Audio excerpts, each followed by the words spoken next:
ನಮಸ್ಕಾರ ಕದಂಬ ನ್ಯೂಸ್ಗೆ ಸ್ವಾಗತ. ನಾನು ಸೋನಿಕಾ ಸುದೇಶ್. ಮೊದಲಿಗೆ ಮುಖ್ಯಾಂಶಗಳು. ಎಲ್ಲರೂ ವ್ಯಸನ ಮುಕ್ತರಾಗಲು ಪಣತೊಡಬೇಕು. ಜಿಲ್ಲಾಧಿಕಾರಿ ಶಿಲ್ಪಾ ಶರ್ಮಾ. ಭಾಲ್ಕಿಯಲ್ಲಿ ಕಾನಕರ ಅಭಿಮಾನಿ ಬಳಗದ ವತಿಯಿಂದ ಪತ್ರಿಕಾ ದಿನಾಚರಣೆ.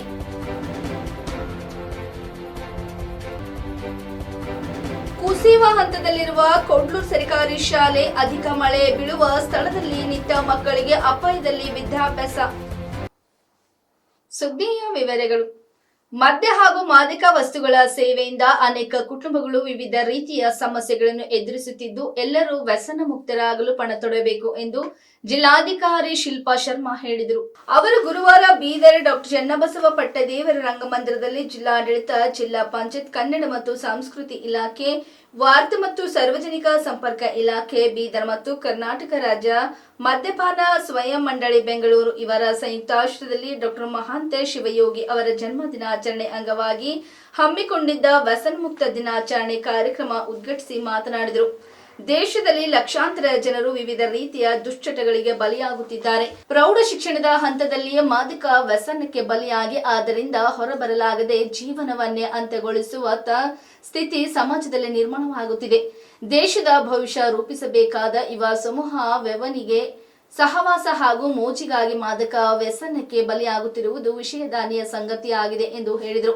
ಅತಿಥಿ ಉಪನ್ಯಾಸಕರೇ ಆಗಮಿಸಿದ ಜಿಲ್ಲಾ ಕನ್ನಡ ಸಾಹಿತ್ಯ ಪರಿಷತ್ತಿನ ಅಧ್ಯಕ್ಷ ಸುರೇಶ್ ಶೆಟ್ಟಿ ಅವರು ಮಾತನಾಡಿ, ಮಹಾಂತ ಶಿವಯೋಗಿಗಳು ವ್ಯಸನ ಮುಕ್ತ ಸಮಾಜ ನಿರ್ಮಾಣಕ್ಕಾಗಿ ಸಾರ್ವಜನಿಕರಿಗೆ ಅರಿವು ಮೂಡಿಸಿ ಸಾವಿರಾರು ಜನರನ್ನು ದುಶ್ಚಟಗಳಿಂದ ಮುಕ್ತಗೊಳಿಸಿದರು.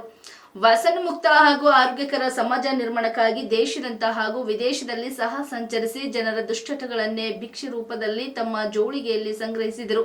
ಅವರ ಜನ್ಮದಿನವನ್ನು ವ್ಯಸನ ಮುಕ್ತ ದಿನಾಚರಣೆಯನ್ನಾಗಿ ಆಚರಿಸಲಾಗುತ್ತಿದೆ ಎಂದರು. ಇದೇ ಸಂದರ್ಭದಲ್ಲಿ ಜಿಲ್ಲಾ ಪಂಚಾಯತ್ ಮುಖ್ಯ ಕಾರ್ಯನಿರ್ವಹಣಾ ಅಧಿಕಾರಿಗಳಾದ ಡಾಕ್ಟರ್ ಗಿರೀಶ್ ಬದೋಲೆ ಅವರು ಎಲ್ಲರಿಗೂ ವ್ಯಸನ ಮುಕ್ತ ಪ್ರತಿಜ್ಞಾ ವಿಧಿಯನ್ನು ಬೋಧಿಸಿದರು. ಹಾಗೂ ವ್ಯಸನ ಮುಕ್ತ ದಿನಾಚರಣೆ ಅಂಗವಾಗಿ ವಿವಿಧ ಶಾಲಾ ಕಾಲೇಜುಗಳ ಮಕ್ಕಳಿಗೆ ಏರ್ಪಡಿಸಿದ ಪ್ರಬಂಧ ಮತ್ತು ಭಾಷಣ ಸ್ಪರ್ಧೆಯಲ್ಲಿ ವಿಜೇತರಾದವರಿಗೆ ಬಹುಮಾನಗಳನ್ನು ವಿತರಿಸಲಾಯಿತು. ಈ ಕಾರ್ಯಕ್ರಮದಲ್ಲಿ ಜನಪದ ಅಕಾಡೆಮಿ ಸದಸ್ಯರಾದ ವಿಜಯಕುಮಾರ್ ಸೋನರೆ, ಪದವಿ ಪೂರ್ವ ಶಿಕ್ಷಣ ಇಲಾಖೆಯ ಉಪನಿರ್ದೇಶಕರಾದ ಚಂದ್ರಕಾಂತ್ ಶಾಬತ್ಕರ್, ವಾರ್ತಾ ಮತ್ತು ಸಾರ್ವಜನಿಕ ಸಂಪರ್ಕ ಇಲಾಖೆಯ ಸಹಾಯಕ ನಿರ್ದೇಶಕರಾದ ಡಾಕ್ಟರ್ ಸುರೇಶ್ ಜಿ, ಕನ್ನಡ ಸಂಸ್ಕೃತಿ ಇಲಾಖೆಯ ಸಹಾಯಕ ನಿರ್ದೇಶಕರಾದ ಸಿದ್ದರಾಮ್ ಶಿಂದೆ, ವಾಣಿಜ್ಯ ತೆರಿಗೆ ಇಲಾಖೆ ಅಧಿಕಾರಿಗಳಾದ ಮಹೇಶ್ ಶೆಟ್ಟಿ, ಶಿವಶಂಕರ್ ಟೋಕರೆ ಸೇರಿದಂತೆ ವಿವಿಧ ಶಾಲಾ ಕಾಲೇಜಿನ ಮಕ್ಕಳು, ಪ್ರಾಂಶುಪಾಲರು, ಶಿಕ್ಷಕರು ಹಾಗೂ ಇತರರು ಉಪಸ್ಥಿತರಿದ್ದರು. ಬೀದರ್ ಜಿಲ್ಲೆ ಭಾಲ್ಕಿ ತಾಲೂಕಿನ ಪುರಭವದ ಟೌನ್ ಹಾಲ್ನಲ್ಲಿ ತಾಲೂಕಾ ಪತ್ರಿಕಾ ದಿನಾಚರಣೆ ಆಚರಿಸಲಾಯಿತು.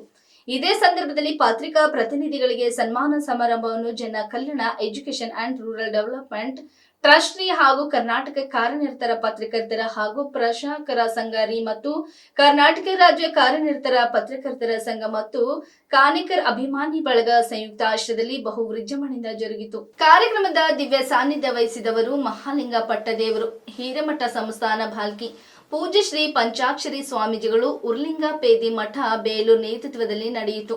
ಉದ್ಘಾಟನೆಯಾಗಿ ಬ್ರಹ್ಮಕುಮಾರಿ ರಾಧಾ ಬಹಂಜಿ, ಸಂಚಾಲಕಿ ರಾಜಗುರು ಕೇಂದ್ರ ಭಾಲ್ಕಿ. ಕಾರ್ಯಕ್ರಮದ ಅಧ್ಯಕ್ಷತೆ ಜನ ಕಲ್ಯಾಣ ಎಜುಕೇಷನ್ ಅಂಡ್ ರೂರಲ್ ಡೆವಲಪ್ಮೆಂಟ್ ಟ್ರಸ್ಟ್ನ ಸುರೇಶ್ ಎಸ್ ಕಾನೇಕರ್ ಅವರು ವಹಿಸಿಕೊಂಡಿದ್ದರು.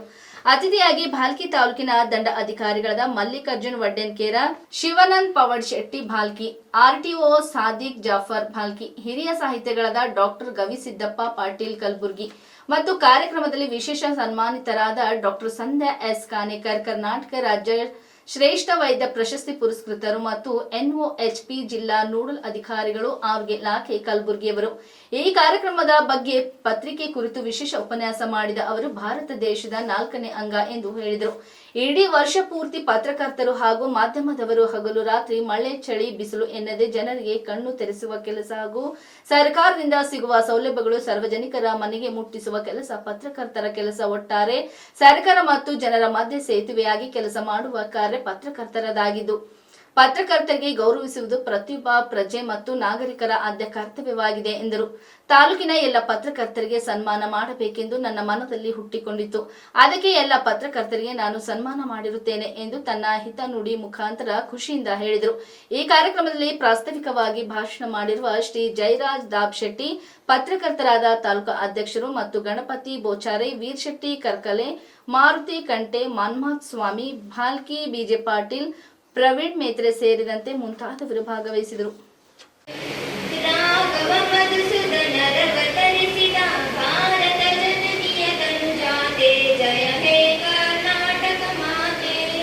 अपने लेखनी से समाज को कुछ न्याय देने का काम करने का सही जो कोई तरीका होता है वो पत्रकारों का होता है।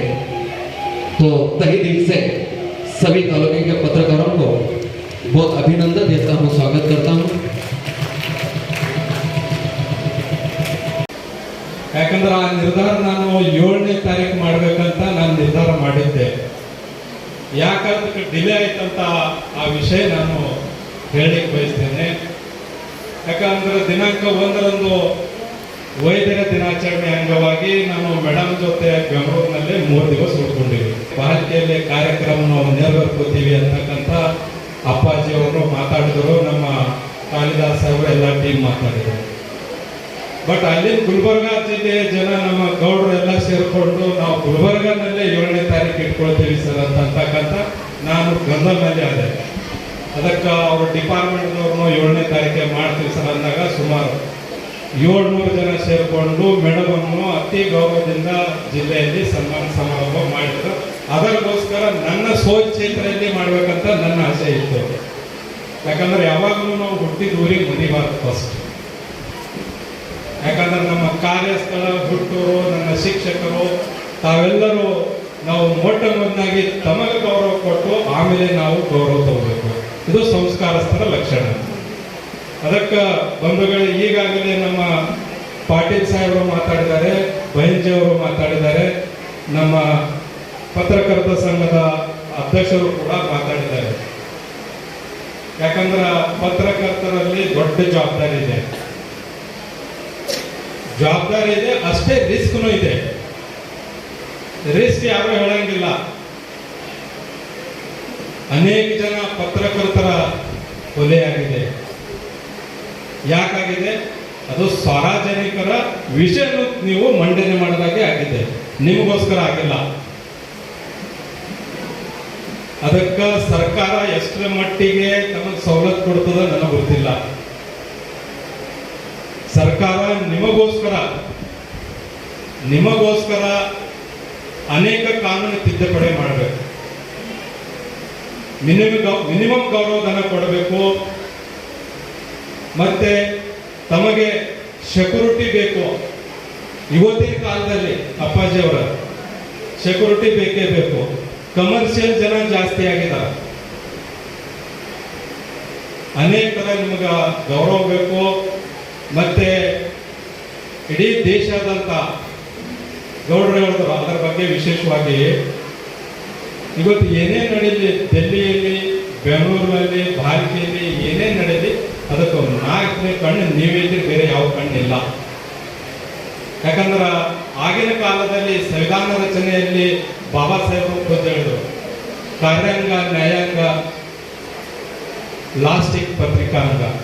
ಖುದ್ದು ಬಾಬಾ ಸಾಹೇಬ್ ಅಂಬೇಡ್ಕರ್ ಒಂದು ಪತ್ರಿಕೆಯನ್ನು ಪ್ರಾರಂಭ ಮಾಡ್ತಾರೆ.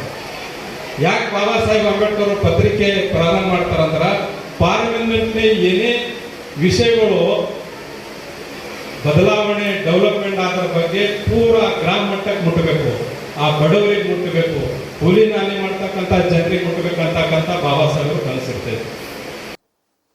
ಕೊಡ್ಲೂರು ಸರ್ಕಾರಿ ಹಿರಿಯ ಪ್ರಾಥಮಿಕ ಶಾಲೆ ಕಟ್ಟಡ ಬೀಳುವ ಹಂತದಲ್ಲಿದೆ. ಸರಿಯಾಗಿ ನಿರ್ವಹಣೆ ಇಲ್ಲದೆ ಈ ಶಾಲೆ ಶಿಥಾಲಾವಸ್ಥೆಗೆ ತಲುಪಿದ್ದು, ಇಲ್ಲಿಗೆ ಬರುವ ಮಕ್ಕಳು ಆತಂಕ ಒಳಗಾಗಿದ್ದಾರೆ. ಕುಶಾಲನಗರ ತಾಲೂಕಿನ ಕೊಡಮಂಗಳೂರು ಗ್ರಾಮ ಪಂಚಾಯತಿ ವ್ಯಾಪ್ತಿಯಲ್ಲಿ ಬರುವ ಕೊಡ್ಲೂರು ಸರ್ಕಾರಿ ಹಿರಿಯ ಪ್ರಾಥಮಿಕ ಶಾಲೆ ಅತ್ಯಂತ ಹಳೆಯದಾಗಿದ್ದು ಕೊಡ್ಲೂರು ಸೇರಿದಂತೆ ಸುತ್ತಮುತ್ತಲಿನ ಗ್ರಾಮಗಳಿಂದ ಈ ಶಾಲೆಗೆ ವಿದ್ಯಾರ್ಥಿಗಳು ಬರುತ್ತಾರೆ. ಸದ್ಯ ಈ ಶಾಲೆ ಕಟ್ಟಡ ಬೀಳುವ ಹಂತಕ್ಕೆ ತಲುಪಿದ್ದು ವಿದ್ಯಾರ್ಥಿಗಳ ಹಾಗೂ ಬಡ ಪೋಷಕರು ತಮ್ಮ ಮಕ್ಕಳಿಗೆ ವಿದ್ಯಾಭ್ಯಾಸದಿಂದ ವಂಚಿತವಾಗದಂತೆ ಕಂಡ ಎರಡಕ್ಷರದ ಕನಸಿಗೆ ನೀರೆರಚುವಂತಾಗಿದೆ. ಹೌದು, ಶಾಲೆಯ ಮೇಲ್ಭಾಗದ ಹಂಚು ಚೂರು ಮಳೆಗಾಳಿಗೆ ಹಾರಿ ಕೆಳಕ್ಕೆ ಬಿದ್ದಿವೆ. ಅಲ್ಲದೆ ಶಾಲೆಯ ಕಟ್ಟಡದ ಗೋಡೆಗಳು ಬಿರುಕು ಬಿಟ್ಟಿವೆ. ಮೇಲ್ಛಾವಣಿ ಮುರಿದು ಬೀಳುವ ಆತಂಕಕ್ಕೆ ತಲುಪಿದೆ. ಇದರ ನಡುವೆಯೂ ಮಕ್ಕಳ ಜೀವ ಕೈಯಲ್ಲಿಡಿದು ಪಾಠ ಕೇಳುವಂತಹ ಪರಿಸ್ಥಿತಿ ನಿರ್ಮಾಣವಾಗಿದೆ. ಶಾಲೆಯ ಕಟ್ಟಡ ಯಾವಾಗ ಬೇಕಾದರೂ ಕುಸಿಯಬಹುದು. ಆದರೆ ಅಧಿಕಾರಿಗಳು ಮಾತ್ರ ಇದುವರೆಗೂ ಇತ್ತ ತಲೆ ಹಾಕಿಲ್ಲ. ನಾವು ಪ್ರತಿನಿತ್ಯ ಭಯದ ವಾತಾವರಣದಲ್ಲೇ ಪಾಠ ಕೇಳುತ್ತಿದ್ದೇವೆ ಎಂದು ವಿದ್ಯಾರ್ಥಿಗಳು ಹೇಳುತ್ತಾರೆ. ಶಿಥಿಲಾವಸ್ಥೆ ತಲುಪಿದ ಶಾಲಾ ಕಟ್ಟಡಗಳಿಗೆ ದುರಸ್ತಿ ಭಾಗ್ಯವಿಲ್ಲ ಹಾಗೂ ಕಟ್ಟಡ ತೆರವು ಕೂಡ ಆಗಿಲ್ಲ. ಇದರ ನಡುವೆಯೂ ಮಕ್ಕಳು ಕಾಲಿಕ ಚಟುವಟಿಕೆಗಳು ಹಾಗೂ ಪಠ್ಯೇತರ ಚಟುವಟಿಕೆಗಳು ನಡೆಯುತ್ತಿರುವುದು ವಿಪರ್ಯಾಸ ಸೇವೆ ಸರಿ. ಮೂಲ ಸೌಕರ್ಯಗಳ ಕೊರತೆ, ಅಧಿಕಾರಿಗಳ ನಿರ್ಲಕ್ಷ್ಯ ಎದ್ದು ಕಾಣುತ್ತಿದೆ. ಇನ್ನು ಕಟ್ಟಡಗಳು ಕಲಿಕೆಗೆ ಪೂರಕವಲ್ಲದ ಕಾರಣ ಪೋಷಕರು ಖಾಸಗಿ ಶಾಲೆಗಳತ್ತ ಮುಖ ಮಾಡಿದ್ದಾರೆ. ಇದೇ ಪರಿಸ್ಥಿತಿ ಮುಂದುವರೆದರೆ ಶಾಲೆ ಮುಚ್ಚುವ ಪರಿಸ್ಥಿತಿ ಬರಬಹುದು. ಈ ಶಾಲೆ ಉಳಿಯಬೇಕಾದರೆ ಶಿಕ್ಷಣ ಇಲಾಖೆ ಶೀಘ್ರವಾಗಿ ಮೂಲ ಸೌಕರ್ಯಗಳನ್ನು ಒದಗಿಸಬೇಕು ಎಂಬುದು ಸ್ಥಳೀಯರ ಒತ್ತಾಯವಾಗಿದೆ. ಮರೆಯಾದ ಸ್ವಚ್ಛತೆ, ಶಾಲಾ ಆವರಣದಲ್ಲಿ ಸ್ವಚ್ಛತೆ ಇಲ್ಲದ ಕಾರಣ ಮಕ್ಕಳಿಗೆ ಆಟವಾಡಲು ತುಂಬಾ ತೊಂದರೆ ಆಗುತ್ತಿದೆ.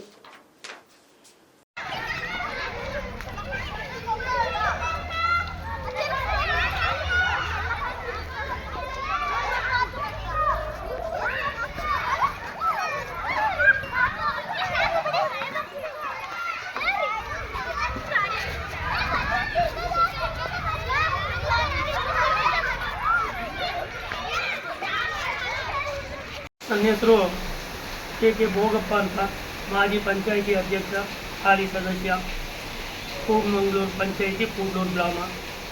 ನಾನು ಈ ಮೂಲಕ ಹೇಳೋದು ಏನಂತ ಹೇಳಿದ್ರೆ, ಕೂಡ್ಲೂರು ಪ್ರಾಥಮಿಕ ಶಾಲೆಯಲ್ಲಿ ಒಂದು ರೂಮು, ಒಂದು ಬಿಲ್ಡಿಂಗು ಬೀಳೋ ಪರಿಸ್ಥಿತಿನಲ್ಲಿದೆ. ಅದು ಮಕ್ಕಳು ಆಟ ಆಡೋಕ್ಕೆ ಯಾವಾಗ ನೋಡಿದ್ರು ಆ ರೂಮಲ್ಲಿ ಇರ್ತಾರೆ. ಮಳೆ ಸುರಿತಾ ಇದೆ.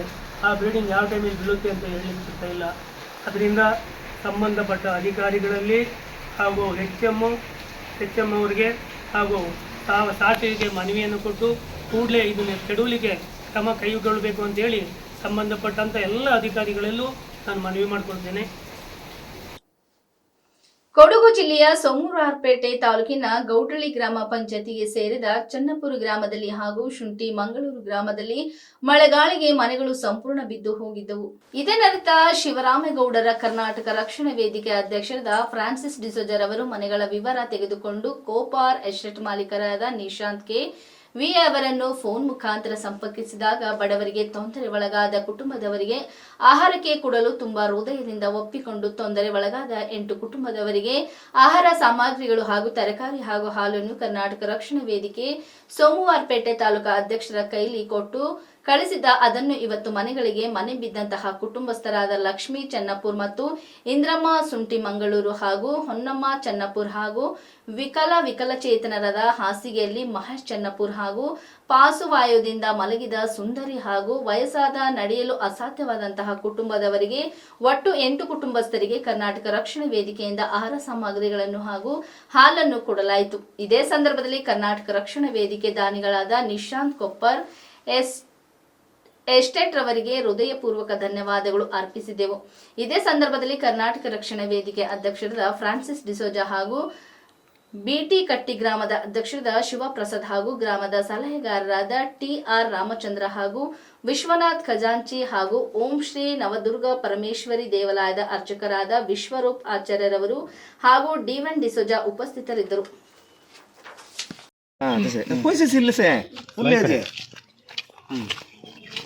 ಇದರಲ್ಲಿ ಅವ್ರಿಗೆ ಅರ್ಥ ಕೊಡ್ಬೇಕು. ತಳಿ ಅಮ್ಮ, ಆಯ್ತಾ? ಏನು ಹುಷಾರಿಲ್ವಾ? ಅವ್ರಿಗೆ ವಯಸ್ಸಾಯ್ತಲ್ಲ, ಅದಕ್ಕೆ ಸರಿ ಅಮ್ಮ. ತಳಿ ಅಮ್ಮ, ನಾವು ಇದು ನಿಶಾಂತ್ ಎಸ್ಟೇಟ್, ಕೂಪರ್ ಎಸ್ಟೇಟ್ ಅಂತಿದೆ, ನಿಶಾಂತ್ ರವರು ಕೂಪರ್ ಎಸ್ಟೇಟ್ನವರು ಕೊಡ್ತಾ ಇದ್ದಾರೆ. ಇನ್ನ ಮನೆ ಬಿದ್ದೋದಂತವ್ರದ ಅವರಿಗೆ ಸಹಾಯ ಮಾಡಬೇಕಾಗಿ ಊಟದ ಕಿಟ್ಟು ಕೊಡ್ತಾರೆ. ಓಕೆನಾ? ನಿಶಾಂತ್ ಸರ್ಗೆ ಧನ್ಯವಾದ ಅರ್ಪಿಸ್ತೇನೆ. ಯಾಕೆಂದರೆ ಬಡವ್ರಿಗಾಗಿ ಈ ಆಹಾರ ಕಿಟ್ಟನ್ನು ಕೊಟ್ಟಿದ್ದಾರೆ, ಅವರಿಗೆ ಧನ್ಯವಾದ ಅರ್ಪಿಸ್ತೇನೆ.